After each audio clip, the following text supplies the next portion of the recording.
Bueno, vamos a comenzar ya entonces. Como les decía, son tres temas importantísimos que lo vamos a pasar lo más importante, digámoslo así, porque de aquí podemos hablar un montón de cosas. Es la Pascua del Señor. Recuerden que la Pascua, el paso de Dios, pasión, muerte y sobre todo resurrección de Jesucristo es el momento culmen de la vida de Jesús, el momento más importante en donde se llega a la plenitud, en que se une el cielo y la tierra por medio de la cruz, que comienza ya con la encarnación. Pero aquí llega el momento en que se ofrece, como decíamos la semana pasada, el Cordero de Dios que quita el pecado del mundo. Y ese Cordero ahora intercede por nosotros, es el que paga por nuestros pecados para que nosotros tengamos liberación. Entonces, el día de hoy vamos a ver ese tema de la pasión, de la muerte y la resurrección de Jesucristo.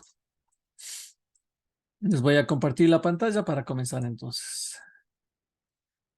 Listo.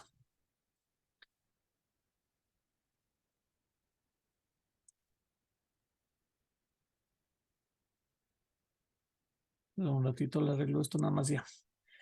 Entonces, vamos a ver este tema, pasión, muerte y resurrección de Jesucristo, y vamos a ver lo más importante, sobre todo el fondo, ¿no? No quedarnos tanto en la forma. En la forma a veces uno se queda patinando mucho en el morbo, entre comillas, de la crucifixión, del sufrimiento, del dolor, de la sangre, como a veces cae, aunque una película que me gusta, pero a veces cae un poquito en esa exageración de eso, de demasiado sangriento como es la pasión de Mel Gibson, pero en todo caso, esa es la forma, ¿no? Hay que saber entrar al fondo, al porqué de las cosas, a lo que nos quiere decir el Señor a través de esa muerte y esa pasión. Pero antes de eso, hacer como una especie de un resumen de por qué Jesús terminó en la cruz. Jesús en su vida, como hemos visto durante todas estas casi 12, más de 12 lecciones, anunció el reino de Dios, anunció ese reino donde gobierna Dios y donde está gobernando Dios, es un gobierno de paz, de perdón, de solidaridad, de hacer un mundo más cercano entre hermanos. Anunció que el reino de Dios estaba cerca y pasó haciendo el bien. Es más, una parte del Evangelio de Marcos dice, pasó haciendo el bien, literalmente, ¿no? Si algún epitafio se podría poner en la tumba vacía de Jesús, podría decirse justo ese pasaje que dice, pasó haciendo el bien. Y pasó no solamente haciendo el bien, sino que también predicando, que es algo muy importante, y actuando con signos y señales. Entonces, es importante las dos cosas, la acción y la predicación. Mucha gente dice que no, que la predicación no es necesaria, que es más importante la acción. Otras personas dicen que, bueno, la minoría podría decir que tal vez la predicación es más importante, pero las dos cosas tienen que ir de la mano, porque Jesucristo predicaba, hablaba de Dios, hablaba del reino, hablaba de su Padre y al mismo tiempo actuaba, ¿no? Con signos y señales que nosotros hablábamos alguna vez, que por ejemplo el Evangelio de Juan no habla de milagros, sino que habla de signos, de señales. Y eso es lo que Jesús hacía para demostrar que el reino de Dios ya está cerca, ya está entre nosotros. Pero la predicación es muy importante. Como el mismo San Pablo dice, la fe viene por la escucha y la escucha en la predicación. ¿Quién conoce a Jesús si nadie habla de él, si nadie predica de él? ¿Y quién va a predicar si nadie envía a predicar? Nadie está dispuesto a predicar. Por eso la predicación es muy importante dentro de la iglesia. Es algo que está subvalorado, mejor dicho, y es algo que la iglesia ya está comenzando a darse cuenta y cada vez está más volcándose a la predicación del evangelio, obviamente, ¿no? Tal vez ustedes son testigos que muchas veces en los sermones, en las misas, en las iglesias, tal vez los sermones son más del tipo doctrinal, del tipo moral incluso, que no estoy diciendo que esté mal, pero falta muchísimo, sobre todo en muchos sacerdotes, la predicación de la palabra de Dios, enseñarnos la palabra de Dios, predicar sobre la palabra, sobre la fuerza que tiene esa predicación en la palabra de Dios. Y claro, lo demás también es importante, pero es secundario, ¿no? Entonces, predicaba, hacía signos, señales, milagros, y ante las realidades de su tiempo, Jesús no pasó de largo. tomó partido por los pobres, pobres en el sentido de necesitados. Pobre en el evangelio es todo aquel que es necesitado. Todo pobre es necesitado. Por eso es pobre, porque necesita. Entonces no es tanto solamente pobres materialmente, sino que es el pobre que se siente necesitado, que tiene necesidad y necesidad de Dios, ¿no? Y necesitados impuros, hemos visto todos aquellos que no cumplían la ley, que tenían algún tipo de enfermedad, que no eran judíos, que eran impuros y por lo tanto al ser impuros no podían acercarse a Dios.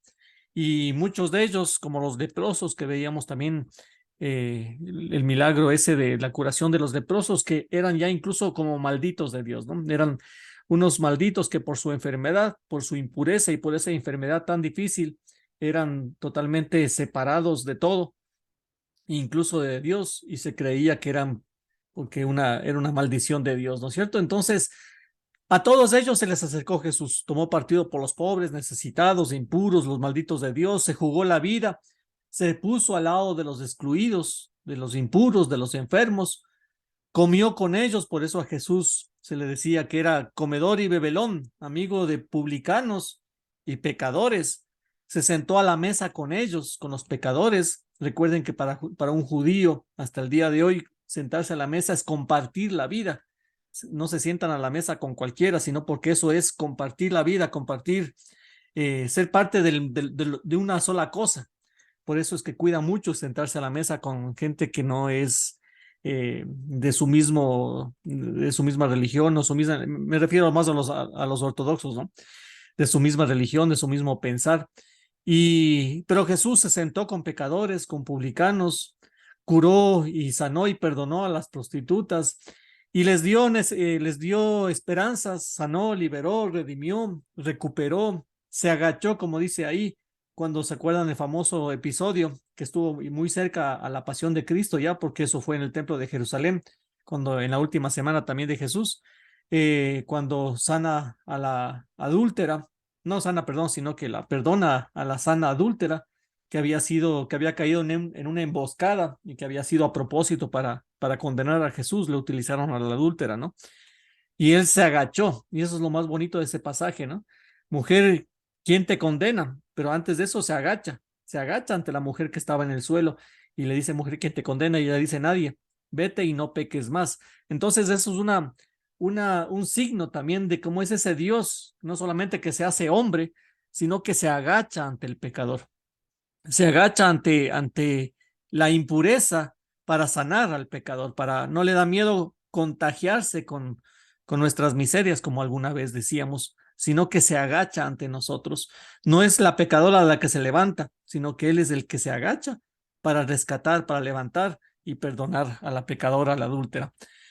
Y por lo tanto, las autoridades religiosas, viendo que ponía en peligro sus enseñanzas, veía que ponían en peligro, entre comillas, su religión, que estaba perdiendo autoridad frente a Jesús, fariseos, saduceos, escribas, también podemos hablar un poquito de los herodianos, intentaron por todos los medios que Jesús cambiara de actitud y de predicación.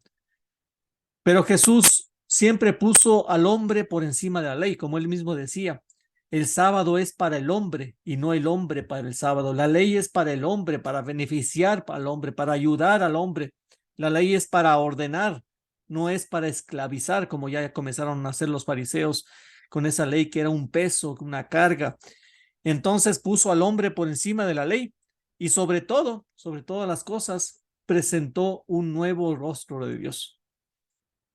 Presentó un rostro de Dios completamente diferente al Dios revelado en el Antiguo Testamento, y esto es algo que hay que entenderlo, porque el Dios del Antiguo Testamento, primero, un Dios que vivía en las alturas, ¿no es cierto? Un Dios que vivía en el tercer cielo, que solamente tenía su presencia en el templo de Jerusalén, que era un Dios innombrable, un Dios altísimo, un Dios a veces demasiado grande para tener una relación de amistad con él.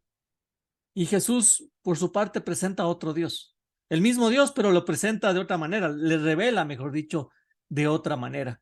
Le dice que es un Dios Abba, es un Dios papito, es un Dios cercano, es un Dios amigo, es un Dios que se abaja, es un Dios que se agacha, como decíamos, Es un Dios que camina con nosotros, que tiene nombre, y el nombre de él es Abba, es papito, pa. Esa es la definición más cercana a Abba, que es pa, papi, y que es un Dios amigo, es un Dios que está con su criatura, con su creación, y por lo tanto es un Dios que tiene otro rostro. Y cuando veíamos el pasaje, la parábola del Padre misericordioso, ese es el rostro de ese Dios que nos ama, ¿no? Que espera el regreso del hijo pródigo para darle el abrazo, para ponerle las sandalias del anillo, para devolverle la dignidad, para devolverle la dignidad de hijo de Dios y la libertad. Y ese es el rostro que presenta Jesús, y eso obviamente no les cayó bien a los fariseos, a los saduceos, a los escribas, no a todos, obviamente, pero a la gran mayoría, a las autoridades sobre todo. Dentro de esos fariseos hubieron algunos que sí le creyeron a Jesús, como José de Arimatea, como Nicodemo, como el mismo Saulo de Tarso o San Pablo, entre otros, ¿no? Pero Jesús siempre puso al hombre por encima de la ley, sobre todo, como decíamos, presentó un nuevo rostro de Dios, y por eso lo mataron. Y es que hay que entender que la muerte de Jesús es, entre comillas, la crónica de una muerte anunciada. No porque Jesús buscó la muerte. Esta le vino desde afuera como una consecuencia y él la aceptó libremente. Yo alguna vez les había dicho, no sé si aquí, pero les había dicho que la cruz de Jesús es, digámoslo así, un accidente laboral, ¿no? En el sentido más, para entenderlo. No es que Jesús buscó la muerte en la cruz, no es que Jesús era un sadomasoquista, más que nada masoquista, que buscaba el sufrimiento y el dolor y que hizo todo posible para que le crucifiquen, como mucha gente lo cree. No, no, Jesús lo que vino es amar. Jesús vino a hacer lo que tenía que hacer, hacer la voluntad del Padre, y la voluntad del Padre era otra vez inaugurar el reino de Dios entre nosotros. Y eso vino a ser Jesús, pero como consecuencia de eso, como consecuencia de amar, como consecuencia de hacer lo que el Padre le pedía, vino la cruz como una consecuencia de su accionar. Por eso digo que es como un accidente laboral, ¿no? Porque él vino a hacer el trabajo que el Padre le encomendó, y como consecuencia tuvo esa cruz que no la buscó, pero él buscaba amar, pero fue una consecuencia por su amor. Los fariseos, los saduceos, los escribas, los doctores de la ley le decían: si sigue violando el sábado por hacer milagros, lo vamos a matar. Si sigue juntándose con pecadores y publicanos, lo vamos a matar. Si sigue sentándose a la mesa con esos impuros, lo vamos a matar. Si sigue sanando a los malditos como los leprosos, lo vamos a matar. Si sigue blasfemando el nombre de Dios como lo hacía con el Abba, lo vamos a matar.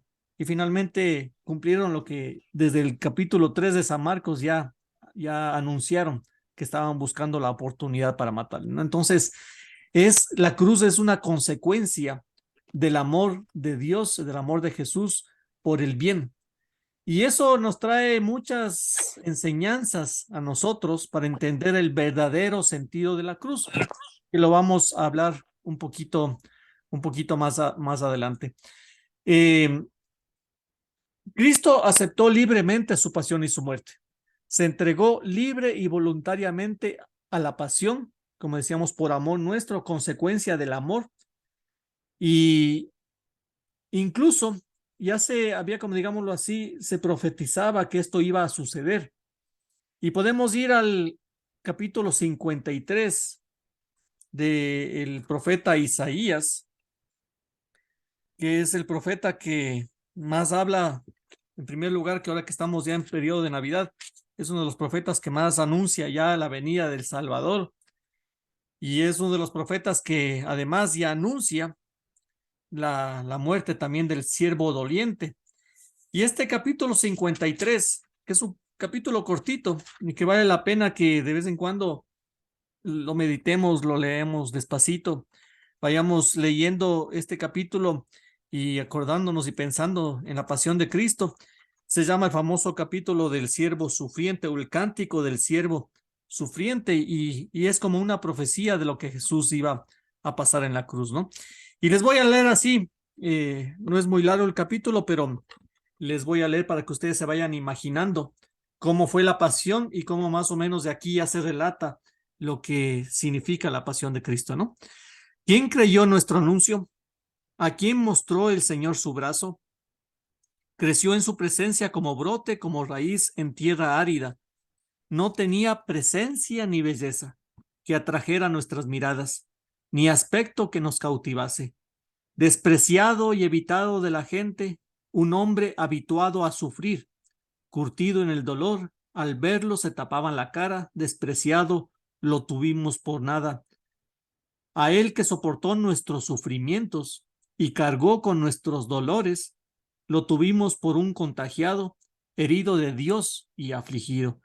Él, en cambio, fue traspasado por nuestras rebeliones, triturado por nuestros crímenes. Sobre él descargó el castigo que nos sana, y con sus cicatrices nos hemos sanado.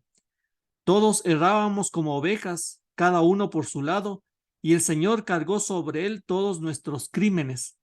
Maltratado aguantaba, no abría la boca, como cordero llevado al matadero, como oveja muda ante el esquilador, no abrió la boca. Sin arresto, sin proceso, lo quitaron de en medio. ¿Quién meditó en su destino? Lo arrancaron de la tierra de los vivos, por los pecados de mi pueblo lo hirieron. Le dieron sepultura con los malvados y una tumba con los malhechores, y aunque no había cometido crímenes, no hubo engaño en su boca.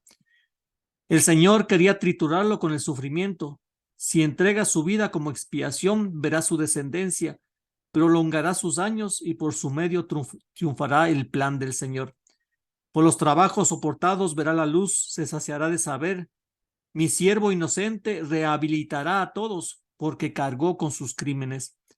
Por eso le asignaré una porción entre los grandes y repartirá el botín con los poderosos, porque desnudó el cuello para morir y fue contado entre los pecadores. Él cargó con el pecado de todos e intercedió por los pecadores. Es un capítulo hermoso que se lee mucho, sobre todo en la fiesta de Pascua, en la fiesta de la Pasión de Cristo. El famoso capítulo 53 del siervo doliente o el cántico del siervo doliente, que es una profecía de la muerte de Jesús, ¿no? Y como dice aquí, cargó con nuestros crímenes como si fuera culpable. Y esto es lo más interesante que nosotros debemos reflexionar sobre la cruz de Cristo. Ahí pueden ver una representación no muy real, tal vez, porque de la crucifixión. No me da el tiempo para hablar cómo era una crucifixión, y lo podemos ver también por la sábana santa, pero algún otro momento lo podemos ver más detenidamente en otro curso tal vez. Pero lo que sí ustedes lo saben, me imagino, es que la cruz es el instrumento que utilizaban los romanos, que fueron creados principalmente por los griegos, pero que fue perfeccionado por los romanos para dar escarmiento a todos los que no eran romanos. Ningún romano podía morir crucificado porque era una muerte atroz. Generalmente se crucificaba a asesinos, a sediciosos, a gente que se les ponía en lo alto para que la gente lo vea y escarmiente. Y la muerte en cruz era una muerte dolorosa y no era de un día, sino que podía durar varios días. Y generalmente la muerte en cruz era por asfixia. Al estar colgados los brazos, se cerraba el pecho, el tórax, y eso les impedía respirar, por lo tanto tenían que pararse en sus pies, que estaban a veces clavados, para poder inhalar, y eso era permanentemente, ¿no? Entonces tenía que hacer el esfuerzo de inhalar, de pararse, y peor si estaba clavado, como el caso de Jesús. Jesús murió pronto en la cruz, porque obviamente pasó por todo un proceso de pasión terrible, en donde perdió casi toda la sangre del cuerpo y casi todo el agua del cuerpo, y murió por un paro cardiorrespiratorio, hay un libro que se llama, eh, ¿cómo se llama ese programa de esa serie de los médicos que era famosa antes? CSI creo que era, ¿no es cierto? CSI Jesucristo, algo así es, si no estoy equivocado. Pero bueno, hay un libro que trata es un doctor, es un médico que va haciendo un análisis de todo lo que vivió Jesucristo, y dice que la muerte es generalmente por un paro cardiorrespiratorio, por la falta de oxígeno, por la falta de agua, la deshidratación extrema, por la flagelación, por el camino, por todas esas cosas y por el derramamiento de toda la sangre, ¿no? Entonces, es un instrumento de maldición. La cruz, digámoslo así, es un instrumento maldito, porque con ese instrumento se mataba y se torturaba a la gente. Pero un día el Cordero de Dios se acuesta en ese instrumento. El que no tenía la culpa se acuesta en este instrumento y paga por nosotros, por nuestras culpas. Y convierte así ese instrumento de maldición en un instrumento de bendición para nosotros. Por eso la señal de la cruz, o el signo de la cruz para nosotros los cristianos es lo que nos representa. Ese instrumento maldito es el que ahora para nosotros significa redención, significa resucitación, significa liberación, porque Jesús pagó nuestras culpas en ese instrumento. El libro del Levítico dice, maldito el que cuelga de un madero. Y por eso los judíos hasta ahora no pueden creer en Jesús, no quieren creer porque dice cómo un Mesías puede estar colgado de un madero, si la misma ley de Moisés dice que maldito el que cuelga de un madero. Pero lo que ellos no entienden es que, claro, Jesús se hizo maldito por nosotros. Suena feo, pero Jesús se hizo maldito. Cargó con nuestras maldiciones, con nuestros crímenes, con nuestros pecados. El que no tenía pecado, el que no tenía la culpa, se hizo maldito, se hizo pecador en el sentido que cargó con nuestros pecados, se hizo, como dice este capítulo 53, fue traspasado por nuestras rebeliones, triturado por nuestros crímenes. Sobre él descargó todo el castigo que nos sana y con sus cicatrices hemos sido sanados.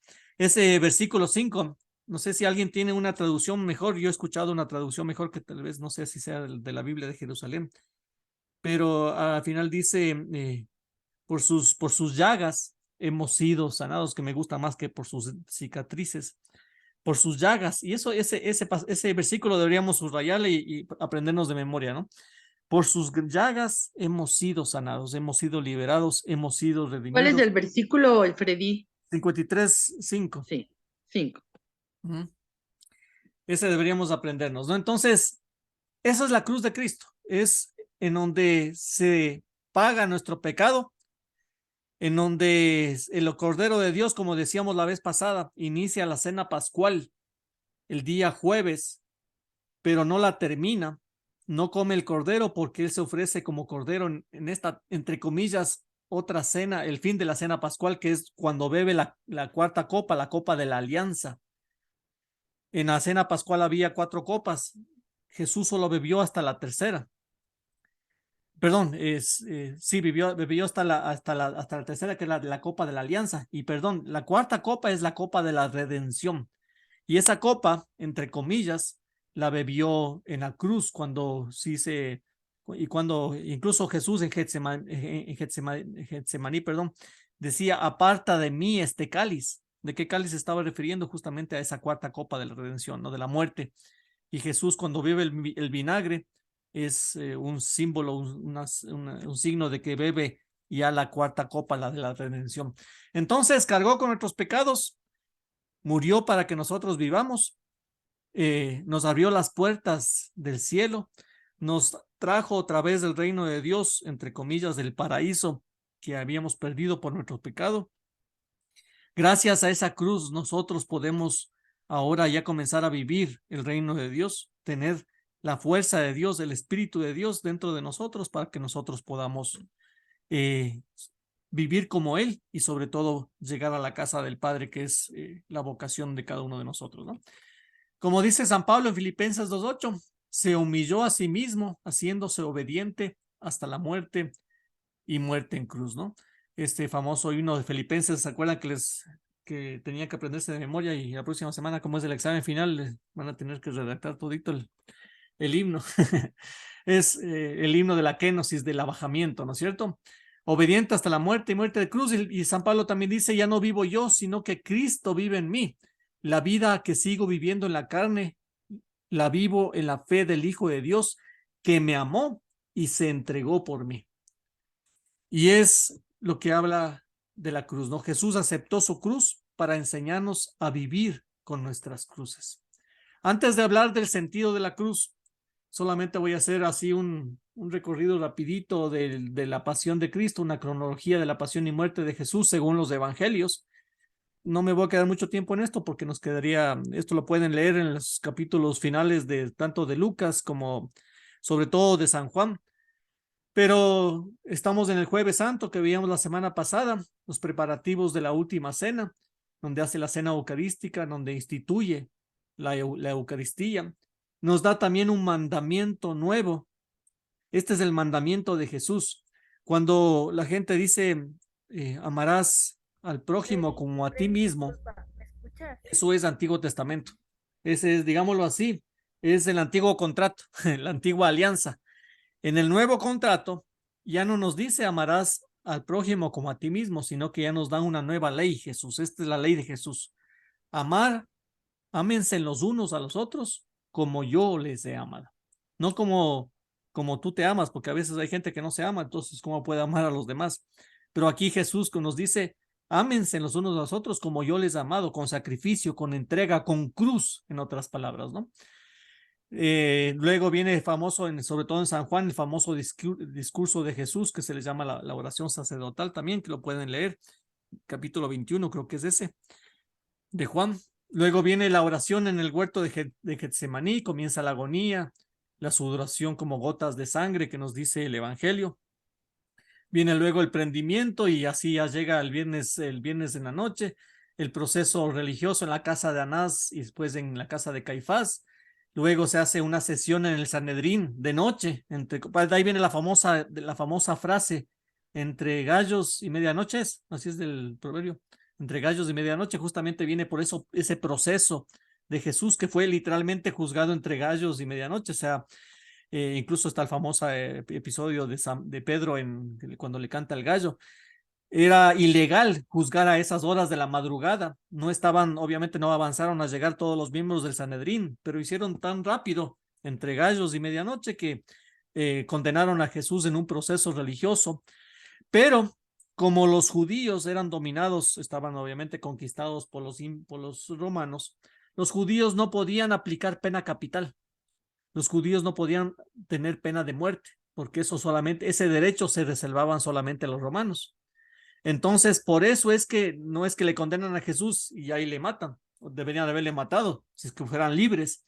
Pero como no podían hacer eso, porque les iba a caer los romanos, entonces les toca ir a las puertas de Poncio Pilato.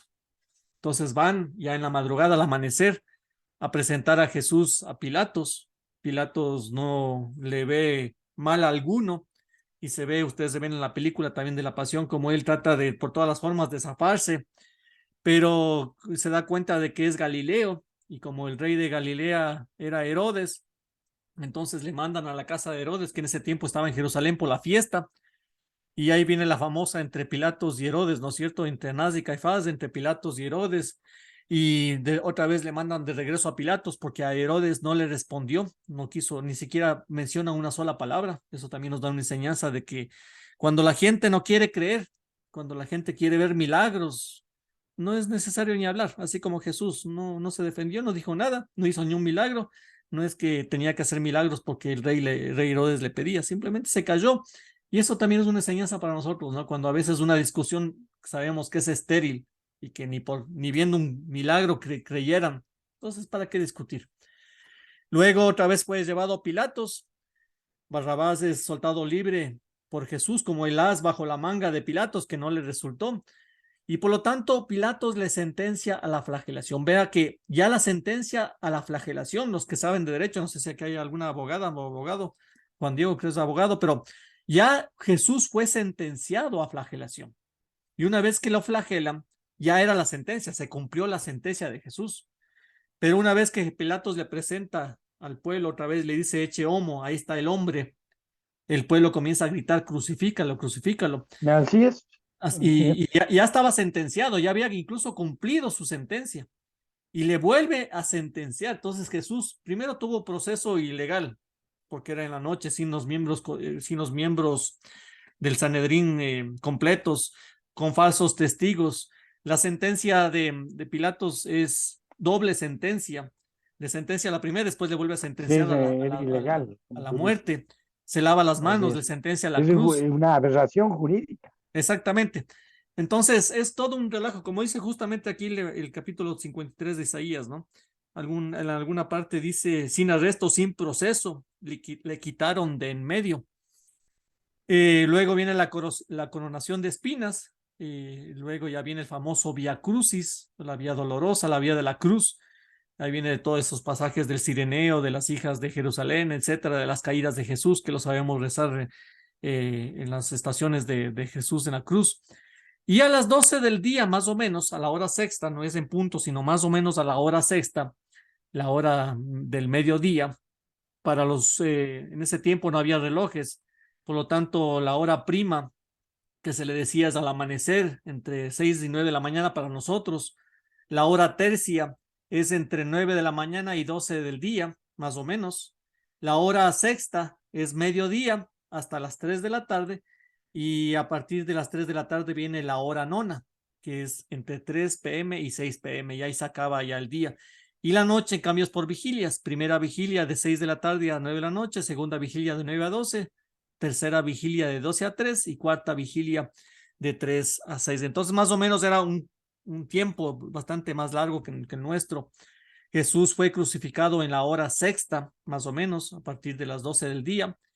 Y se sabe por los evangelios que murió en la hora nona, o sea, pasada las 3 de la tarde. No fue a las 3 en punto que murió, no se sabe, puede haber sido que sí. Pero lo que sabemos es que alrededor de las 3 de la tarde murió Jesús en la hora nona. Y ahí es cuando, como ya estaban por celebrar la Pascua, recuerden que ese día era el día de Pascua, en la noche ya comenzaba la Pascua y por lo tanto piden que se bajen los cuerpos por consideración a la Pascua, pero había que matar primero a los crucificados para bajarles de la cruz y ahí por eso es que Pilatos ordena que se les rompa las piernas. Al momento en que se les rompen las piernas a los crucificados, estos ya no podían, como les decía, ya no podían soportar en sus piernas para poder respirar. Entonces morían asfixiados. Y cuando iban a hacer eso con Jesús, se dan cuenta que ya estaba muerto y viene la lanzada, la famosa lanzada del costado. Y en ese momento viene el temblor, el terremoto y lo que hemos hablado, ¿no? Se rompe el velo del templo de arriba para abajo como en una señal de que ya Dios se revela a toda la humanidad. Y luego viene ya la sepultura, el descendimiento y la unción del cadáver. Y eso fue hasta antes de las 6 de la tarde, porque a las 6 de la tarde ya comenzaba el Shabbat y esa hora ya había que estar, ya no había cómo hacer ningún tipo de trabajo. Entonces, entre 3 y 6 de la tarde sucede todo esto, el descendimiento, la unción rápida del cadáver de Jesús y la cerrada del sepulcro, ¿no? Pero más importante que esto, que también es importante conocerlo, pero lo pueden leer en los evangelios, más importante que esto es entender cuál es el sentido de la cruz, el sentido de la cruz de Cristo. Fue una consecuencia, como decíamos, de que Jesús nos amó. Fue una consecuencia de hacer el bien. Y eso nos dice mucho a nosotros, porque el verdadero sentido de la cruz de Cristo es el amor.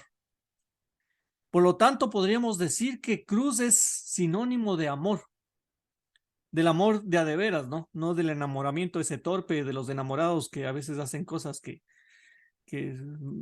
influidos por los químicos en el cerebro, sino del amor de entrega, del amor de ágape, de servicio.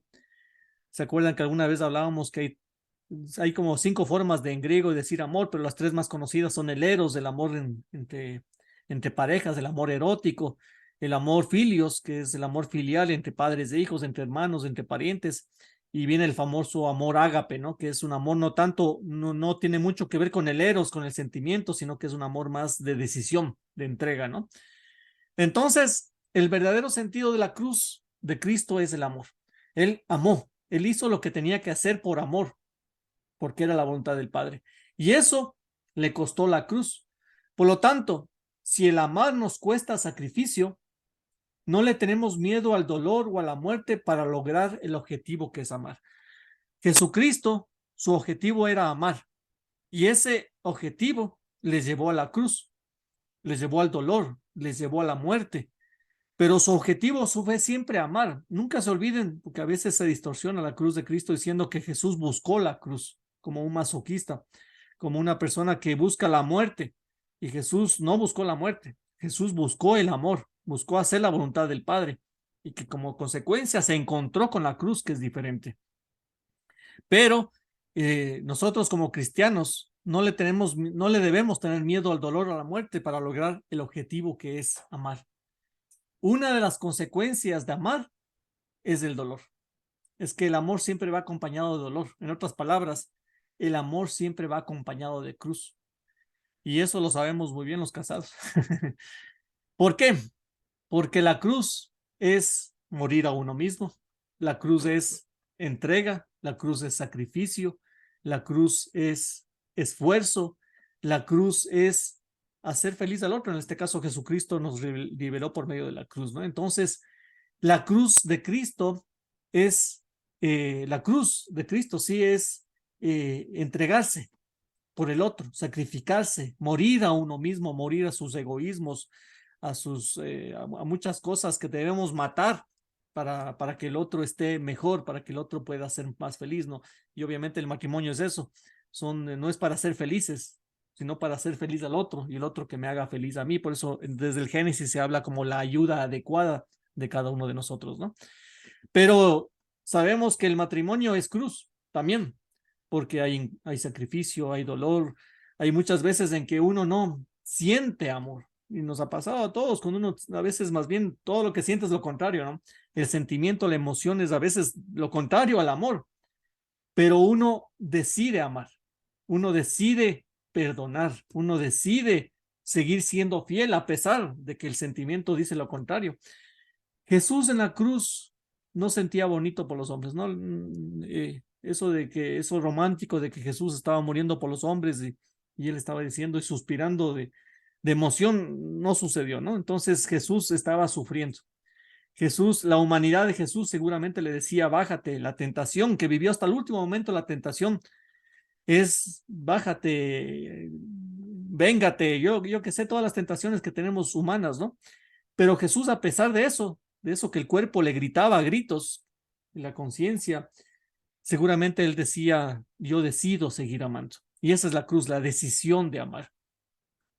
Por lo tanto, una de las consecuencias de amar es el dolor. El cristiano no busca el dolor por el dolor, sino el amor. Y si para amar hay que sufrir, entonces bienvenido el dolor. Ahí sí no sé si así entiende mejor. Los cristianos no somos sufridores y eso es algo que tal vez a veces muchos movimientos, grupos, yo no sé, es como que sufren a propósito porque como que creen que el objetivo del cristiano es el sufrimiento. O sea, tenemos que sufrir. Y no es así. Lo que tenemos es que amar. Eso sí, el cristiano, sinónimo de cristiano es amor.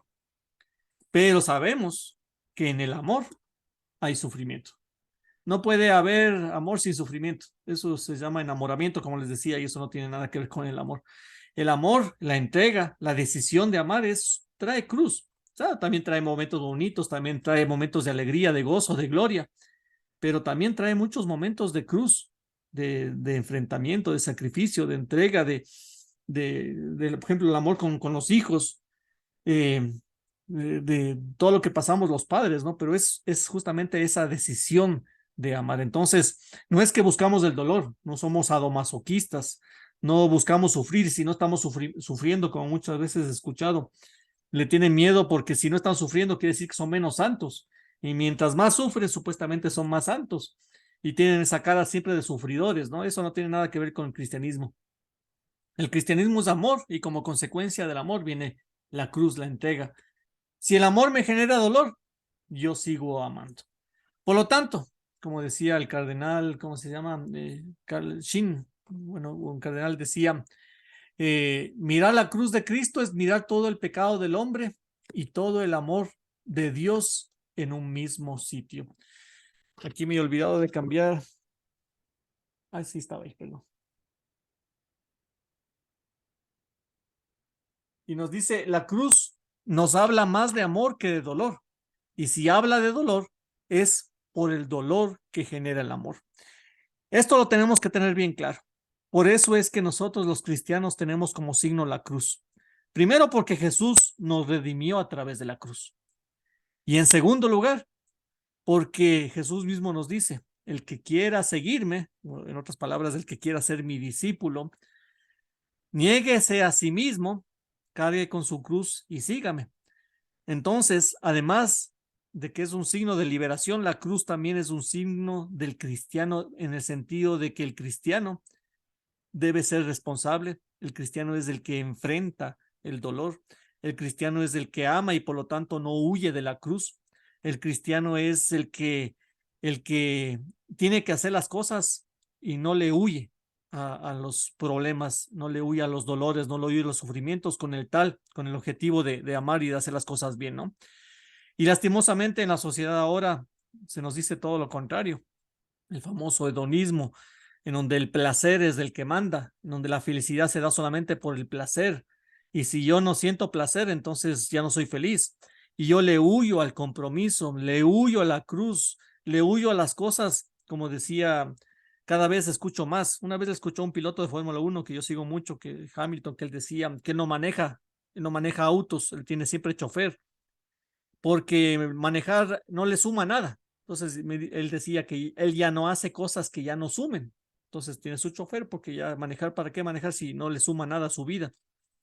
Y la escuché y me pareció interesante, pero bastante rara y de repente comencé a ver ya en el Facebook y un montón de estados que gente que dice yo solo hago lo que me suma, lo que no me suma yo no lo hago, ¿no? Entonces, claro, como tener hijos no suma, tener hijos resta, entonces ya no tengo hijos. Como casarse no suma, sino que casarse resta porque es difícil, entonces ya no me caso.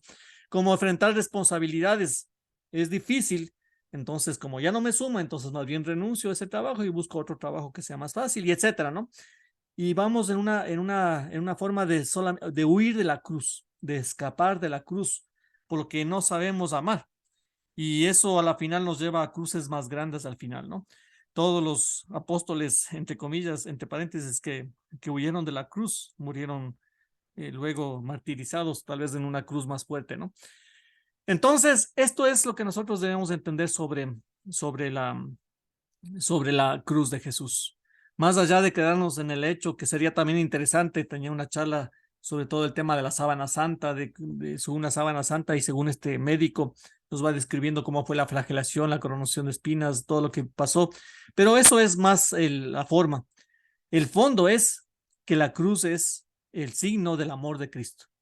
Él nos amó, hizo el bien y como consecuencia le crucificaron y él se entregó a esa cruz, pero es una consecuencia del amor. No fue un masoquista sufridor, sino una consecuencia de seguir amando y siguió amando en la cruz. No es que en la cruz ya se quiso bajar, sino que nos siguió amando en la cruz, ¿no? Y por eso es que la cruz es muy importante para el cristiano porque es sinónimo de amor, de entrega, sacrificio, negarse a sí mismo para el bien de los demás y muchas cosas que ahora incluso son muy criticadas para los cristianos, ¿no? Pero finalmente la cruz nos lleva también a la resurrección. Jesucristo ha resucitado, como dice el mismo evangelio, que no ha vivido la cruz, no ha vivido la resurrección. No se puede vivir la resurrección sin pasar por la cruz. No se puede llegar a la gloria sin haber habido sacrificio, esfuerzo, entrega. Y eso se puede conocer de las cosas más pequeñas. Si no hay cruz, por ejemplo, en los estudios, si no hay sacrificio, si no hay malas noches, si no hay dolor, si no hay lágrimas muchas veces en la universidad, no hay graduación, así de fácil. Para graduarnos, tenemos que pasar, entre comillas, por la cruz. Y para saborear la resurrección en todo el sentido de la vida, hay que pasar primero por la cruz. No porque seamos sufridores, les repito, sino porque es una consecuencia, ¿no? Del objetivo, del final que tenemos que vivir. Por lo tanto, la resurrección nos habla de que el amor es más fuerte que la muerte, que el amor es más fuerte que el dolor, que el sufrimiento. Y por lo tanto, la resurrección para nosotros es la coronación de la vida de Jesús y de la pasión de Jesús, ¿no? La vida de Jesús no termina con su muerte, como nos dice San Pablo en la primera de Corintios 15:14. Vana sería nuestra fe, vana sería nuestra vida. Y si Cristo no resucitó, es vana nuestra fe, porque ¿para qué estamos aquí? O sea, si estuviéramos aquí sería más bien para un curso de filosofía, un curso de ideología, pero no un curso de cristianismo, porque si no hubiera resucitado, hubiera sido un muertito que hizo buenas cosas, admirables cosas, como lo han hecho muchos, pero que quedó ahí, que está muerto, y que tenemos un Dios que todavía sigue en los cielos, que todavía es altísimo, que todavía hay que subir solamente al templo de Jerusalén para encontrarse con él. Pero no, la vida de Jesús no termina con su muerte y vana sería nuestra fe. Si Cristo no hubiera resucitado, seríamos los más desgraciados de todos. Nuestra vida sería una loca carrera a la muerte como todo ser vivo. Estaríamos condenados a la muerte, destinados a vivir para que todo termine. Imagínense en esto, yo esto, cuando a veces pienso un poquito en los ateos, en los que no creen en Dios o en los que no quieren creer en Dios, me pongo a pensar, pero ¿qué pensarán después de la muerte? Claro, una cosa es decirlo en teoría y otra cosa es sentirlo cuando muere un familiar, un ser querido, ¿no? Y es que todos los proyectos, los sueños, todo el trabajo, todo lo que se vive, todos esos proyectos quedan en nada por la muerte. La muerte venció a los proyectos, venció a los sueños, la muerte venció todo y todo se termina y queda en la nada, solamente queda como un recuerdo de las personas que van a recordar y que pasan las generaciones y finalmente el nombre termina extinguido, ¿no? Entonces, es difícil entender eso. Yo siempre admiro la fe de los ateos, porque creer en eso es bien difícil, ¿no? Pero para nosotros sabemos que la respuesta de Dios al sentido de nuestra vida se llama resurrección. Todo lo que hacemos aquí, nuestros sueños, proyectos, hijos, amores, todo tiene sentido con la resurrección. Para allá vamos. Por lo tanto, con la resurrección no mueren nuestros sueños, no mueren nuestros seres queridos, no muere la esperanza, no morimos nosotros, sino que tenemos resurrección. Ya no estamos condenados a muerte, sino podríamos decir que estamos condenados a resurrección, de resurrección. Y esto es lo más importante de la fe. Por eso es que la Pascua es lo más importante de nuestra vida cristiana. Más importante que el nacimiento de Jesús, que es importantísimo, pero más importante que eso es la Pascua. Muerte, pasión y resurrección. No solamente muerte y pasión nada más, sino es muerte, pasión y resurrección de Jesucristo. Porque ahí se revela Dios en su plenitud y nos enseña Dios que la cruz no tendrá la última palabra, que la muerte no tendrá la última palabra, que el pecado no tendrá la última palabra, que la última palabra lo tiene Dios, que Él es el único absoluto y que todo lo demás, inclusive la muerte, es relativo. Todo es relativo, incluso la muerte. Solo Dios es el único absoluto que perdura, que es trascendente.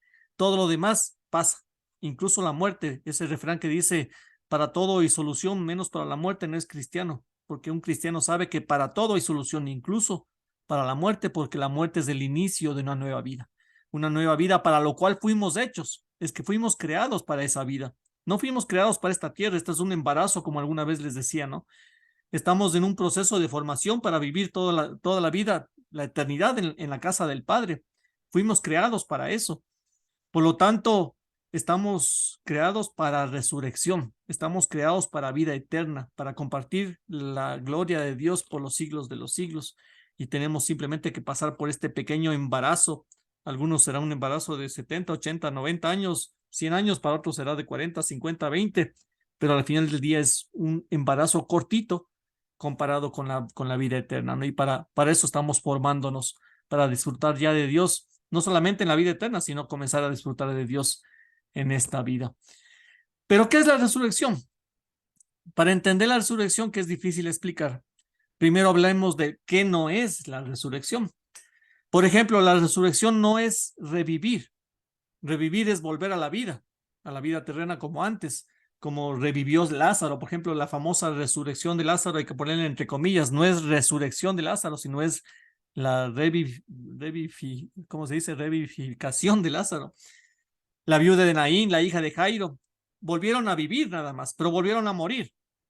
La resurrección no es revivir, no es que volvemos a esta tierra y volvemos de la muerte a la vida, entre comillas, sino que es algo más allá que eso. Es la reanimación. Esa es la palabrita. Gracias, Patricia.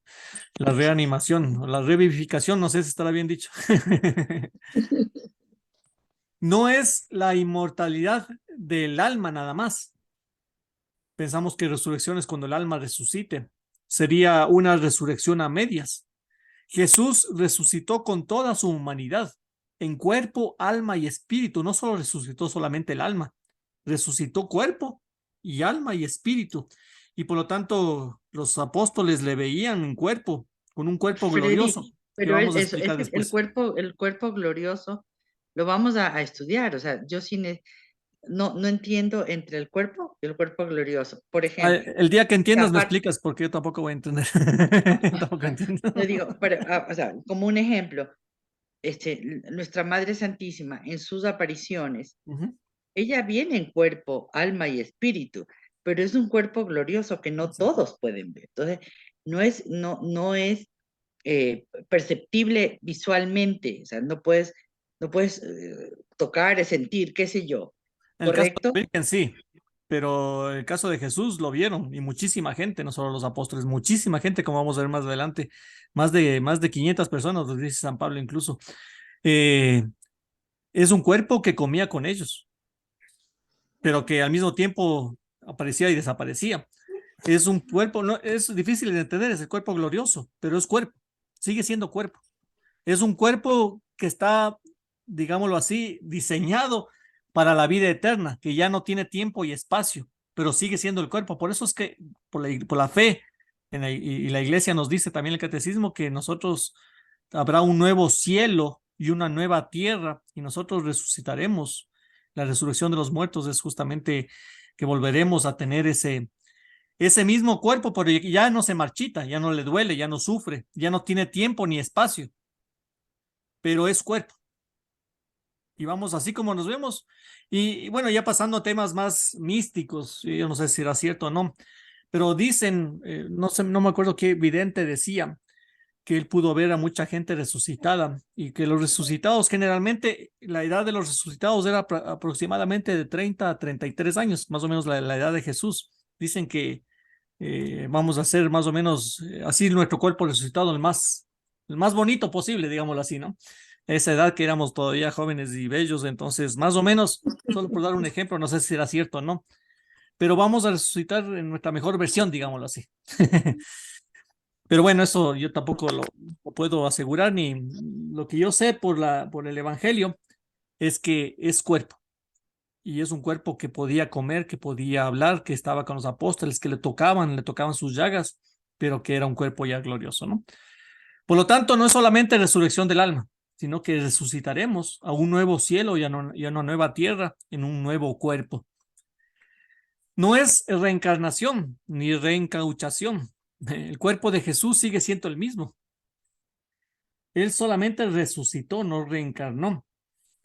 Y el tema de la reencarnación a propósito es un tema que para las religiones orientales, para los que creen en la reencarnación, en el karma, es una maldición. O sea, para los verdaderos orientales, los que conocen de religión oriental, los que viven esa religión, la reencarnación es una maldición. No es nada bonito. Aquí en Occidente, la reencarnación viene a ser algo romántico. Es que cuando yo muera, yo antes era en otra vida, era vaca y ahora ya soy persona y cuando vaya a reencarnar en un millonario y se ponen como que fuera romántico la reencarnación, ¿no? En cambio, para los orientales, la reencarnación es un karma, literalmente es un karma. ¿Por qué? Porque según ellos, el hombre tiene que ir ascendiendo hasta llegar a ser como Dios. Y por lo tanto, tiene que pasar varias vidas para que eso vaya sucediendo, para llegar al nirvana. Entonces, tiene que reencarnarse obligatoriamente para seguir cumpliendo lo que tiene que purificarse, mejorar, ser mejor persona. Como decíamos, ¿no? Todas las demás religiones, sobre todo las orientales, son ascender a Dios, subir a Dios, una religión ascendente, que tenemos que llegar a Dios con nuestros esfuerzos, con nuestras privaciones, con nuestros sacrificios, pero para que Dios desde arriba nos vea y nos diga, sí, lo estás logrando, dale, adelante. El cristianismo es todo lo contrario. El cristianismo es una religión descendente. Dios se abaja, Dios viene a perdonarnos, a redimirnos, a ayudarnos, a sacarnos, a llevarnos. Él mismo baja para subirnos al cielo. Y solo una vida. En esa vida, Dios mismo nos purifica. Si no avanzamos a purificarnos en esta vida, tenemos la última frontera de la misericordia de Dios, que es el purgatorio, que es la entrada al cielo prácticamente. No es que vamos a cielo, purgatorio o infierno. Vamos a cielo o infierno. Si vamos al cielo, vamos entrando por el purgatorio, digámoslo así. Es como las piscinitas que vemos ahora, que hay que pasar por las duchas o por ese donde se pasan los pies, algo así.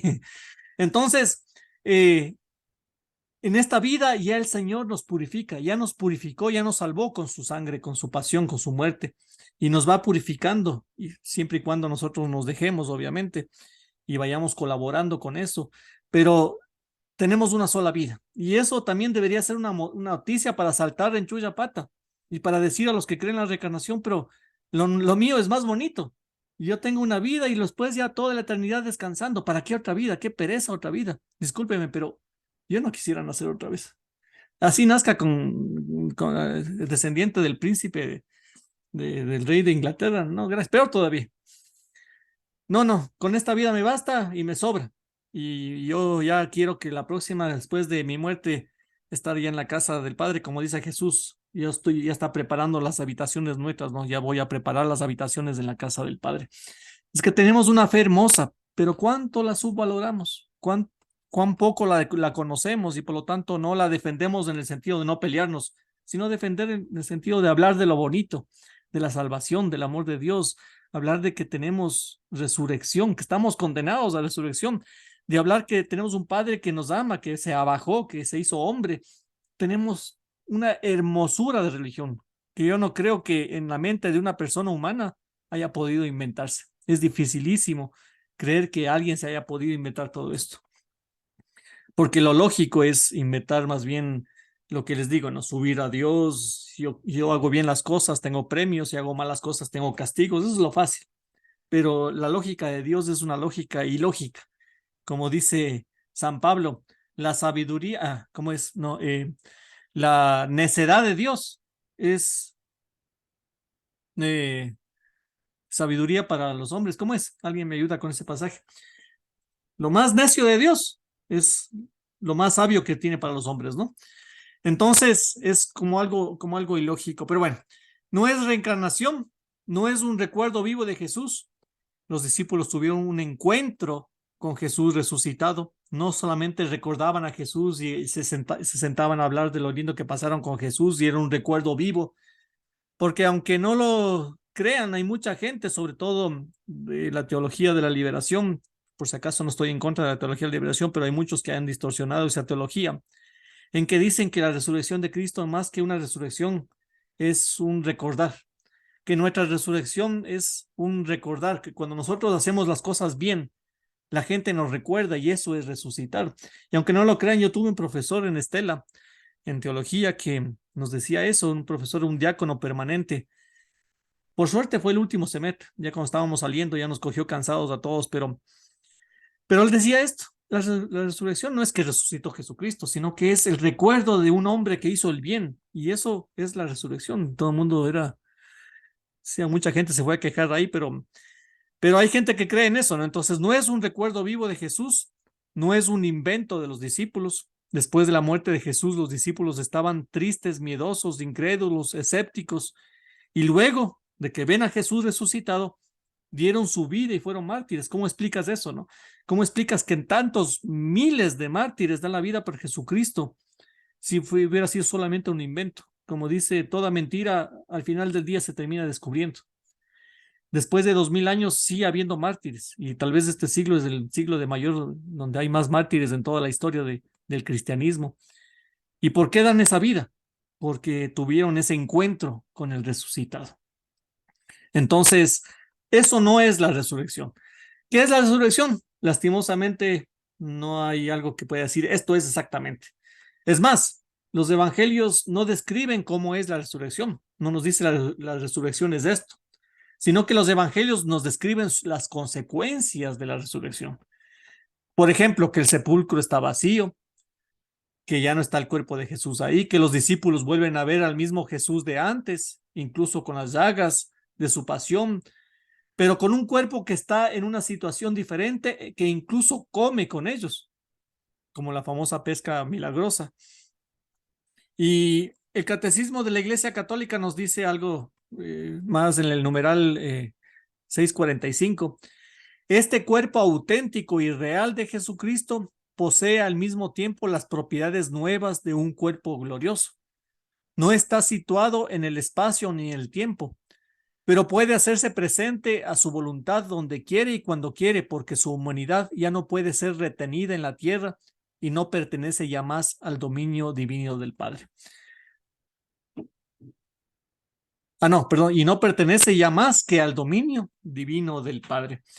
Entonces, por eso decía Rina, si es que tú entiendes esto, me avisas para que me expliques. Porque es un cuerpo glorioso, que ya no está retenido bajo las leyes del tiempo y el espacio, sino que es un cuerpo que vive en la eternidad, que puede presentarse en nuestro tiempo y nuestro espacio, nuestra dimensión, pero que es más allá de nuestra dimensión. Es un cuerpo glorioso, creado para la eternidad. Y ahí podemos ir a este pasaje de Pablo, Primera de Corintios, capítulo 15, del 54 al 55, que dice así: y cuando este ser corruptible se revista de incorruptibilidad y este ser mortal se revista de inmortalidad, entonces se cumplirá la palabra que está escrita: la muerte ha sido devorada en la victoria. ¿Dónde está, oh muerte, tu victoria? ¿Dónde está, oh muerte, tu aguijón? Como decíamos también en el famoso pregón pascual en la noche del sábado santo, ¿no? ¿Dónde está, muerte, tu victoria? Feliz culpa que ha merecido tal redentor, también dice el pregón pascual. Entonces, eso es la resurrección. No sé cómo explicarla, pero es eso. Es resucitar como Jesús. Primero resucitaremos, primero será la salvación del alma, y después al final de los tiempos tendremos esa nueva tierra y ese nuevo cielo en donde tendremos también la resurrección de los cuerpos, ¿no? Tampoco sé cómo explicarles, así que no me pregunten. Y vamos a ver así también rapidito los relatos de la resurrección. El Evangelio de Juan es el que más relatos de la resurrección tiene, el capítulo 20 al 21. Lucas, por ejemplo, es el único que habla sobre el camino de Emaús en Lucas 24. Juan es el que más relatos de resurrección tiene. Por ejemplo, se le aparece a la Magdalena el primer día de la semana, o sea, el domingo. El sábado ya, luego de que Jesús murió, le enterraron y comenzó ya el Shabbat, y todo ese día, el Shabbat, no pudieron ir a visitar su tumba ni seguirle embalsamando, sino que tuvieron que esperar el primer día de la semana, que para nosotros es el domingo, en donde se aparece a la Magdalena, a otras mujeres que van al sepulcro. Se aparece luego a los apóstoles y discípulos que estaban encerrados por miedo en el cenáculo, en ese sitio que veíamos, en ese piso alto. Se aparece el primer día de la semana. Al siguiente día, el siguiente domingo, después de 8 días, se presenta nuevamente con Tomás incluido, y ahí viene el famoso toca mis llagas, cree y no seas incrédulo, y cuando Tomás le dice Señor mío y Dios mío, ¿no es cierto? Camina con los discípulos de Emaús, según Lucas. Se les aparece en el mar de Galilea, junto al mar de Tiberíades o Galilea, donde aparece la segunda pesca milagrosa. Se apareció a sus discípulos en muchas ocasiones, tanto en Jerusalén como en Galilea. Ya es cuando San Pablo nos dice también en esa primera de Corintios 15, ese capítulo 15 de la primera de Corintios nos habla muchísimo sobre la resurrección de Cristo, para que también lo puedan leer y ver lo que dice San Pablo sobre la resurrección. Y dice, voy a leer desde el versículo 3, primera de Corintios 15, 3, dice: porque os transmití en primer lugar lo que a mi vez recibí, que Cristo murió por nuestros pecados según las Escrituras, que fue sepultado y que resucitó al tercer día según las Escrituras, que se apareció a Cefas y luego a los 12. Después se apareció a más de 500 hermanos a la vez, de los cuales todavía la mayor parte viven y otros murieron. Luego se apareció a Santiago, más tarde a todos los apóstoles, y en el último término se me apareció también a mí como un aborto, ¿no? Entonces yo soy el último de los a sus apóstoles, indigno del nombre de apóstol por haber perseguido a la iglesia de Dios. Ya cuando veamos el curso de San Pablo entenderemos un poquito más sobre esto. Entonces, como podemos ver, no solamente se apareció a los apóstoles, comenzó por aparecerse a las mujeres, que eso vamos a hablar más adelantico, que es importantísimo, pero como dice San Pablo, a más de 500 hermanos. Entonces no fue solo un grupito selecto, sino que fue a muchas personas que se apareció Jesús resucitado en cuerpo, en sangre, en alma. Y uno de los signos es que la tumba está vacía, ¿no? Y esto es interesantísimo porque en todos los lugares del mundo está Jesús. En cualquier lugar está Jesús, menos en su tumba. La tumba, dice el Evangelio, está vacía, no está Jesús en la tumba. Podemos encontrar a Jesús en cualquier parte del mundo, menos en su tumba. La tumba está vacía, Él ha resucitado. Y le dicen los ángeles a la Magdalena, ¿no? ¿Por qué buscan entre los muertos al que está vivo? Él no está aquí, Él ha resucitado. Y esto nos dice como enseñanzas de algunas cosas, como dice el pregón pascual.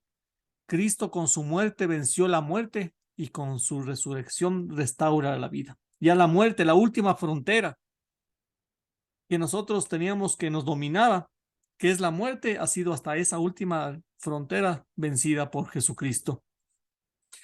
La Magdalena llora ante el sepulcro vacío y esto es interesante porque nosotros a veces nos falta resurrección y todavía seguimos llorando a un Dios muerto. Seguimos quedándonos todavía en la pasión y nos olvidamos de la resurrección. Y todavía celebramos y festejamos más el Viernes Santo que el domingo de resurrección. Hay más gente rezando el viernes las estaciones de la pasión de Cristo, pero nadie, por ejemplo, reza en las estaciones del Vía Lucis. Todo el mundo conoce las 7 palabras de Jesús en la cruz, pero si yo les preguntara cuáles fueron las palabras de Jesucristo resucitado, eso no hay una devoción para eso. Tengo también una charla sobre las palabras de Jesús resucitado. Entonces nos quedamos a veces en un Dios muerto, nos quedamos en los sepulcros vacíos, nos quedamos con la Magdalena llorándole a un Dios muerto. Y claro, la pasión nos lleva a la resurrección, pero muchas veces nos quedamos en la pasión, nada más en la cruz, y nos olvidamos que después de la cruz viene la resurrección.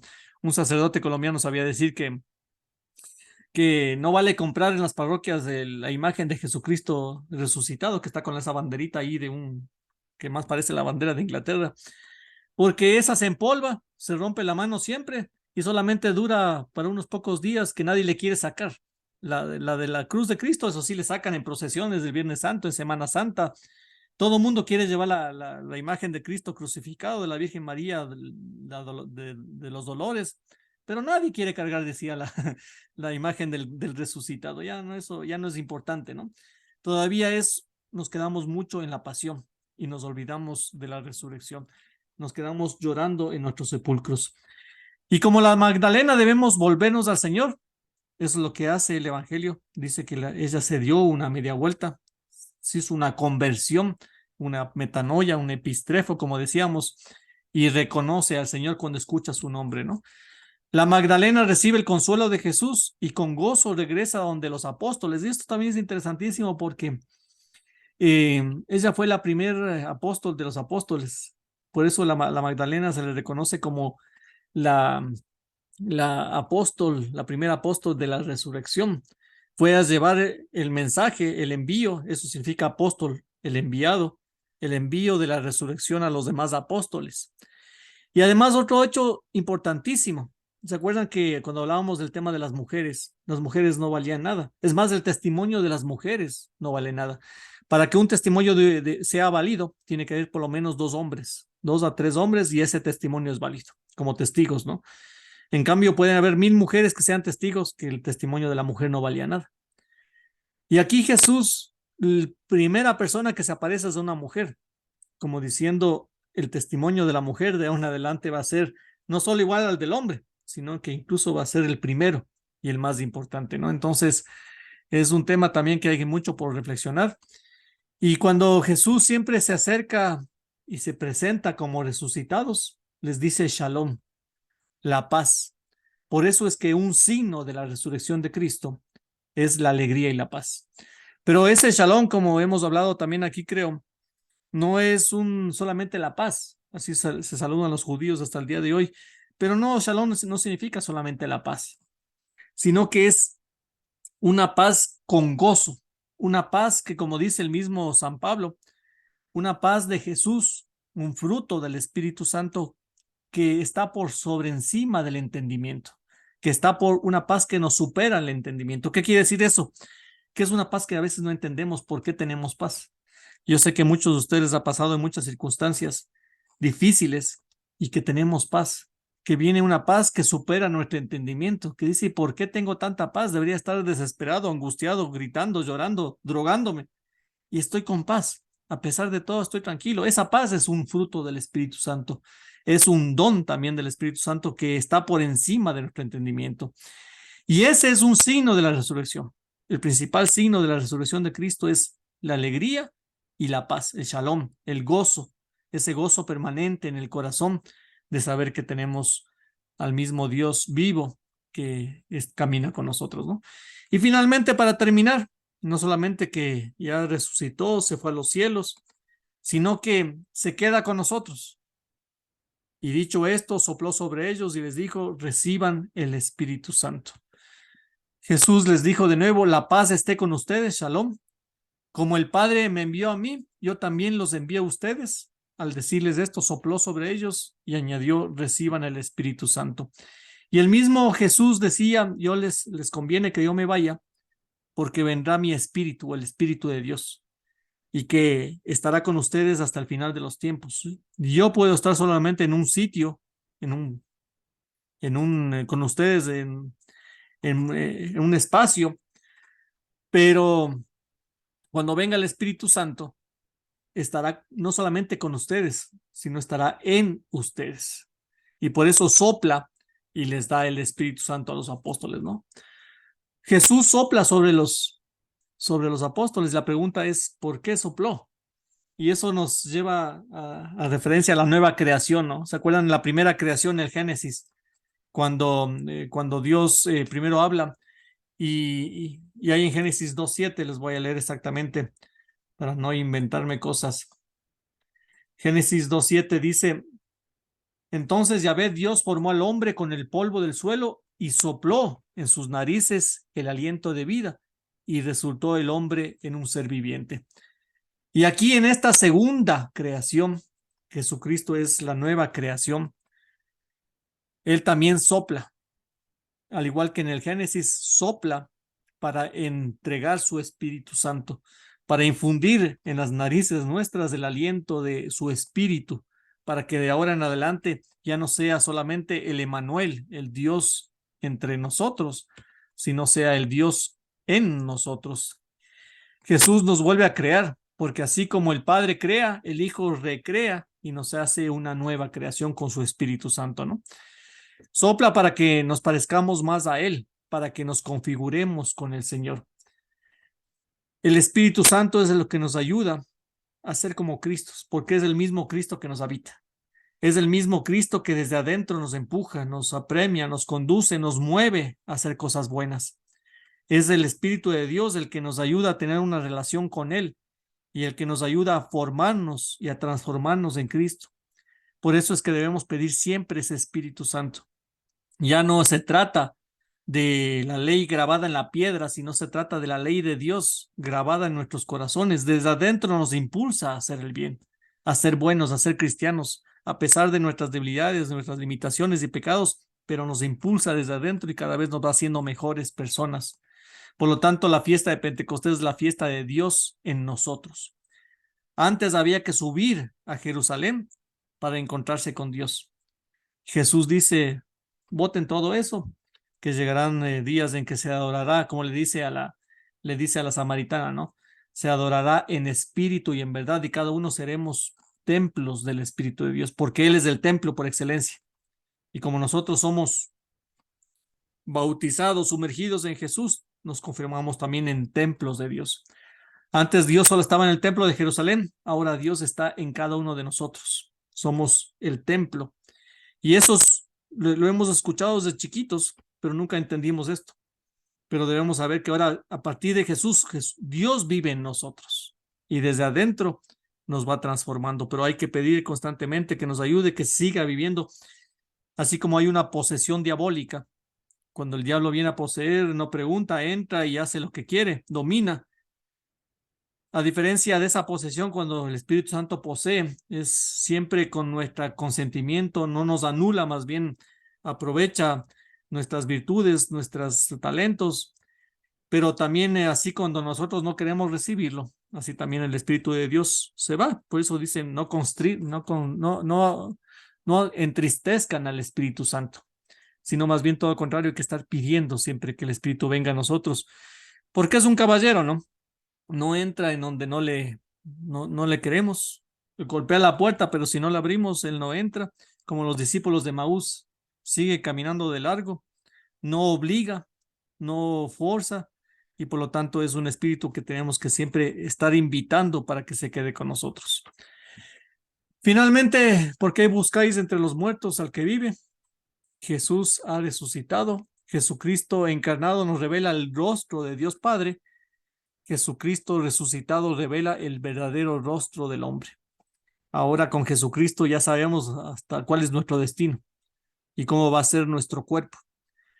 Y eso es algo que nos debería llenar de mucha alegría. Como pueden ver, queridos hermanos, hermanas, yo no sé por qué a veces infravaloramos tanto nuestra religión, si lo que tenemos nosotros es algo que supera nuestro entendimiento, pero en cosas buenas.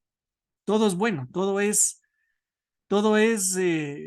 para estar alegres, todo es para estar felices de ser cristianos, de dar gracias a Dios toda la vida por ser cristianos, porque cuando entendemos un poquito más que tenemos un Dios presente, vivo, en la tierra, que conoce nuestros sufrimientos, que paga por nuestros pecados, que viene a salvarnos, entonces que nos da resurrección, que no tenemos que reencarnar, sino que ya vamos directo a la casa del Padre, que tenemos un Padre misericordioso. Todas esas cosas y muchísimas más son lo que nosotros vivimos en nuestra religión. Y no entendemos, nadie nos explica muchas veces, o simplemente estamos tan acostumbrados a escuchar desde chiquito que Dios hizo hombre, que resucitó, que tantas cosas que ya no nos admiramos, hemos perdido la capacidad de admiración. Y por eso es momento también de pedir al Espíritu Santo que nos devuelva, que nos haga como niños. Creo que el evangelio de nuestros días era justamente de hacerse como niños, ¿no? ¿Qué significa como hacerse como niños? Entre muchísimas cosas, significa esa capacidad de admiración. ¿Han visto que ustedes que los niños se admiran por todo? Se sorprenden por todo, se alegran por todo. Ven una cosita, yo me acuerdo cuando mi hija era chiquita, mi papi estaba enfermo y él tuvo atrofia muscular y había que claro, a cargarle para subir al auto, para llevarle de paseo, eso, y como ya tenía ese problema de atrofia, llevaba una especie de como de vacinilla para cuando necesitaba orinar. Y mi hija era chiquita, me acuerdo, y cuando subió al carro y vio la vacinilla, dijo, ¿y para qué es eso? Entonces le explicaron que es para la orina. Y la emoción de mi hija, qué chévere, qué pleno, yo también quiero una, o sea, como diciendo, ya no hay que ir al baño, sino con eso ya uno se ahorra de cualquier cosa, ¿no? Y me sorprendió porque esa es la admiración de los niños, ¿no? Se sorprenden y se admiran por todo. Ya no nos dan nada por entendido, sino que todo es novedad. Entre las cosas que Dios nos dice que tenemos que hacer como niños es justamente por esto. Sorprendernos, admirarnos, dejarnos, como decía el Papa Francisco, la capacidad de asombro, volver a tener la capacidad de admiración, de acción de gracias por todo lo que el Señor nos da. Así que con esto quisiera ya terminar este curso. Les doy las gracias por haberme aguantado estos 12 o 13 sesiones y también desearles una feliz Navidad, pero en el sentido de que meditemos más esto que les digo, ¿no? Este misterio de un Dios que se hace niño. En la naturaleza no hay ser más indefenso que un bebé, que un humano bebé, porque todos los animales a las 3 horas, 4 horas ya están caminando, ya están tratándose de valerse por sí mismo, pero no hay ser en la naturaleza que sea tan indefenso como un bebé, incluso hasta muchos años después. Y eso se hizo Dios. Se hizo un ser completamente indefenso. Tanto amó, nos amó, que se hizo hombre, que se entregó por nosotros y se hizo humano, ¿no? Hay mucha gente que desprecia la humanidad, que desprecia el ser humano, y Jesús se hizo hombre. Entonces debemos también valorar eso, ¿no? Entonces, meditar meditar en la encarnación de Cristo, meditar en los misterios de nuestra fe, que son espectaculares. Por eso es que cuando uno conoce y se enamora, ya no puede dar marcha atrás. Porque ¿cómo negar esto? ¿Cómo volver a creer en la reencarnación? ¿Cómo volver a creer que después de la muerte no hay nada? Imposible. Entonces, démosle gracias a Dios por todo esto. Y no sé si alguien tiene algún comentario, pregunta o alguna cosa que decir para terminar ya con una oración. Yo sí tengo una pregunta, Freddy. Sí. Buenas noches con todos. Tú hablaste del purgatorio, pero Ajá. tengo entendido de que el Papa, me parece que fue Juan Pablo II, dijo que no existía el purgatorio. No, ¿Me puedes creo, explicar un poquito de eso? sí, creo que te confundiste es con el limbo. El limbo Oh, nunca fue un dogma de fe, sino que el limbo era una tesis que se decía, porque se hacía la pregunta, ¿no? ¿A dónde van los niños sin bautizar? Entonces, una tesis, una hipótesis, era que los niños sin bautizar se van al limbo. Finalmente, esa hipótesis no fue demostrada, mejor dicho, no fue válida y se decidió acabar con esa tesis, pero no era un dogma de fe, nunca fue un dogma de fe el limbo, sino una tesis en que se creía que podían ir a un sitio en donde no había No había nada. no había nada. Ahora ya eso no existe, ya se acabó con esa tesis, no es que era un dogma, sino se acabó con esa tesis. Pero el purgatorio sí es dogma de nuestra fe, pero también hay que saber entender lo que es el purgatorio, porque todavía tenemos unas imágenes casi, o sea, el purgatorio a veces pensamos que es un poquito menos que el infierno nada más, ¿no? O sea, en el infierno uno termina de tostarse en la paila. El purgatorio es una paila un poquito menos caliente, pero igual uno se tuesta ahí, no, y no es así. El purgatorio es la misericordia de Dios, en donde nada puro, nada impuro puede entrar a la presencia de Dios en el cielo. Y el purgatorio es esa misericordia de Dios que nos da hasta esa oportunidad después de la vida para seguir purificándonos. Es como decía María Sima en su libro, una novia, un novio que ve a su novia en el altar que la ama muchísimo y él está sucio, con el pelo largo, con barba apestoso, con la ropa sucia, rota, y se va a bañar, a hacerse la barba, a cambiar, a afeitarse. Y ese es el purgatorio, esa limpieza antes de entrar a la presencia de Dios, en donde sufrimos porque ya vimos a Dios. Ese es el sufrimiento del purgatorio, ya conocer a Dios, haber visto a Dios y todavía no poder estar con Él. Y esos son los tormentos, muchas veces que se habla de querer ya llegar a Dios y saber que hay que pasar un estado, porque no es siquiera, ni siquiera es tiempo, sino un estado del alma en que se debe ir purificando por la gracia de Dios, y es el mismo Dios el que va purificando, ¿no? Es que va limpiando, el que va sanando, el que va restaurando todo lo que no pudimos hacer o dejamos pendiente aquí en la tierra. Entonces, hay que volver también a ver las nuevas, la nueva forma en que se está mirando al purgatorio, no tanto como un lugar de tormentos, sino un lugar de sufrimiento, porque ya no se quiere estar en la presencia de Dios, pero todavía no se puede. Eso básicamente. ya, ahora tú dices esto, pero Dios con su infinito amor siempre nos perdona. Con Ajá. su infinito, nosotros estamos enamorados de Dios y Él nos creó con su infinito amor y siempre nos perdona, siempre estamos, o sea, por eso Dios dio su vida por nosotros, ¿cierto? Uh-huh. ¿Y por qué existe el purgatorio entonces? Si es que Él ya dio su vida por nosotros. Porque hay dos cositas que hay que tener y nos dice el catecismo. Cuando uno hace una falta, un pecado, tiene dos tipos de culpa, digámoslo así. La culpa y la pena que hay que pagar. La culpa es cuando somos culpables del pecado, ¿no es cierto? Pero todo pecado tiene una pena. Por ejemplo, cuando uno se lanza de un edificio de 4 pisos y no se mata, pero queda parapléjico y la persona se arrepiente de haber hecho eso, se le perdona la culpa. Ya somos salvos, que el purgatorio ya es salvación. Como decía, es la puerta de entrada nada más. Ya estamos en el cielo, pero obviamente hay que pasar por un proceso de limpieza nada más. Pero todavía hay una pena que pagar. Hay una pena que hay que seguir, que los orientales les llaman el famoso karma, que nosotros no tenemos ese karma, pero en pocas palabras es algo que nosotros son cuentas pendientes por lo que hicimos, que todavía quedan huella. Y eso es lo que nos va un poquito haciendo el purgatorio. Es más, cuando esta María Sima, que habla con las almas del purgatorio, les recomiendo su libro. Ella dice que ninguna alma que está en presencia, o sea, ninguna alma es que se le manda al purgatorio, sino que la misma alma escoge el purgatorio. ¿Qué quiere decir eso? Que ve la presencia de Dios, ve el amor de Dios, pero ve que todavía hay cosas que están por resolver o por pagar, digámoslo así. Y la misma alma escoge ese purgatorio. A mí también se me hace difícil, no creas que a mí se me hace claro, a veces entender, yo también tengo a veces mis preguntas de por qué, pero yo me estoy refiriendo más a lo que dice el catecismo de la iglesia, lo que dice la iglesia, ¿no? No puedo decirles lo que yo creo, porque ya sería irme a hacer una secta de esto, pero yo me tengo que referir a lo que dice la iglesia, ¿no? Y la iglesia dice que es algo que falta todavía por purificar, y eso es lo que Dios nos hace a nosotros, pero ya hemos sido perdonados. La culpa ha sido perdonada. Nos queda solamente por pagar una pena. Eso es el purgatorio.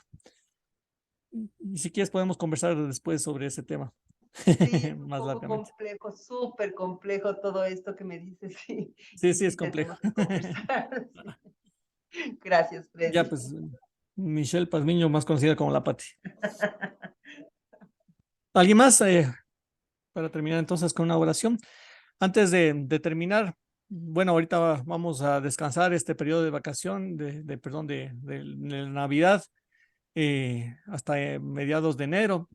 Y a partir de ya de finales de enero yo les voy a proponer un nuevo curso, si es que ustedes quieren seguir, obviamente, que puede ser, estoy entre dos temas, no me convenzo todavía. El uno está más, que podría ser ya ir cada vez más específico, ¿no? Hemos comenzado de algo muy general, que es la historia de la salvación.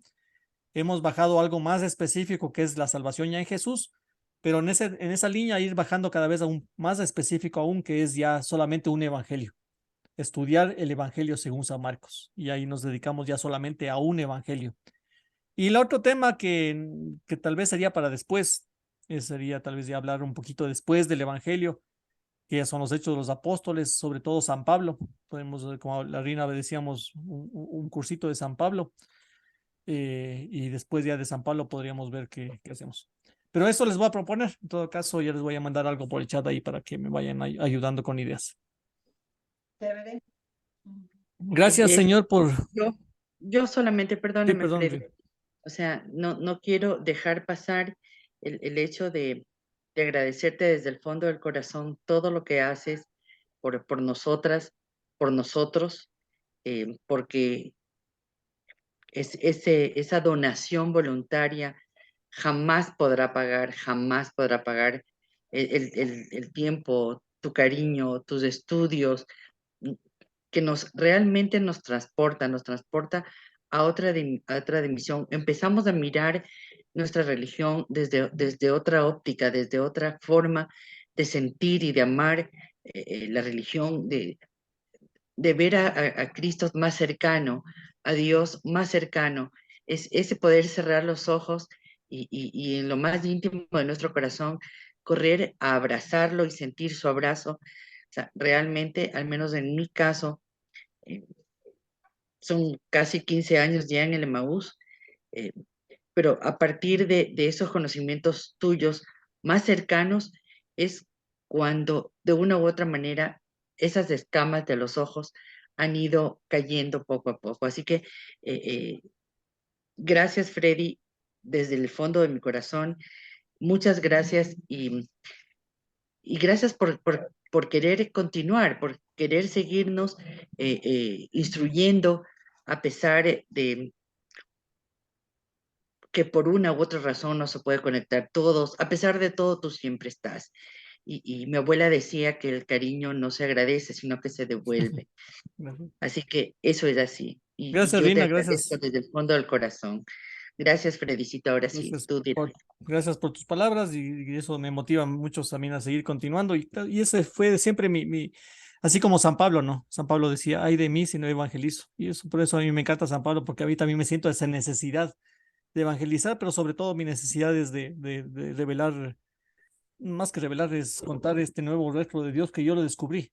Y por lo tanto que veo que hace falta hablar del Evangelio, hablar del rostro de Dios, ¿no? Como nos presentó Jesucristo. Pero bueno, les doy las gracias a todos ustedes, Dios les bendiga y seguiremos nos viendo el próximo año. Pero vamos a terminar con una oración, pidiéndole al Señor que nos dé este Espíritu Santo para poder gozarnos, esa es la palabra, gozarnos de tanto misterio de que nos supera el entendimiento, pero que son misterios de amor, de bondad, de misericordia, de resurrección, de perdón, de salvación. Todo es cosa buena. Es que yo no sé por qué a veces le presentan a Dios como castigo, como enfermedades, como el que manda, como el que está viendo para castigar. Sí, todo es lo contrario. Dios es resurrección, salvación, amor, misericordia, paz, abrazo, perdón. Y lastimosamente predicamos otro Dios, ¿no? Pero pidamos al Espíritu Santo que nos dé ese Dios, que nos dé entendimiento de ese Dios y que nos dé la gracia de cada vez conocerle más. Te bendecimos, Señor, te damos gracias, te pedimos ese Espíritu Santo para entenderte mejor, para conocerte mejor, gracias a Jesucristo y a su palabra. Y te pedimos que bendigas a todos este grupo, todos los que hemos estado en este curso, que nos bendigas, que nos des tu gracia, tu amor, tu Espíritu Santo, que con eso nos basta. Y por eso te decimos, Padre nuestro que estás en el cielo, santificado sea tu nombre, venga a nosotros tu reino, hágase tu voluntad en la tierra como en el cielo. Danos hoy nuestro pan de cada día, perdona nuestras ofensas, como también nosotros perdonamos a los que nos ofenden. No nos dejes caer en la tentación y líbranos del mal. Y a ti, Virgen Santa, te pedimos también y te damos gracias por acompañarnos y te decimos contigo, vamos, Virgen pura, y en tu poder vamos confiados, pues yendo de ti amparados, nuestras almas estarán seguras. Dulce Madre, no te alejes, tu vista de nosotros no apartes. Ven con nosotros a todas partes y nunca solo nos dejes, y ya que nos proteges tanto como verdadera Madre, es que nos bendiga el Padre, el Hijo y el Espíritu Santo. Amén. Dios les bendiga. Ya les voy a mandar así la típica la encuesta que les envié la vez pasada y ese cuestionario para ver si seguimos con este tema. Claro que sí. Muchas gracias, Freddy. Gracias. Muchas Feliz gracias. Navidad. Feliz Navidad para Gracias. todos. Muchas gracias, hermanito Gracias. Freddy. Muy lindo todo. Gracias. Felicidades. Hermoso. Muy Bendiciones. amable. Gracias a todos. Dios les bendiga. Gracias, Freddy. Gracias por tu sabiduría. Gracias por tu nobleza. Gracias a ustedes. Gracias a Dios. Gracias, un abrazo fuerte. Chao, Muchas que les vaya bien. gracias. Dios les bendiga. Chao. Gracias, chao. Gracias, Bendiciones. Freddy. Gracias. Qué hermoso. Chao.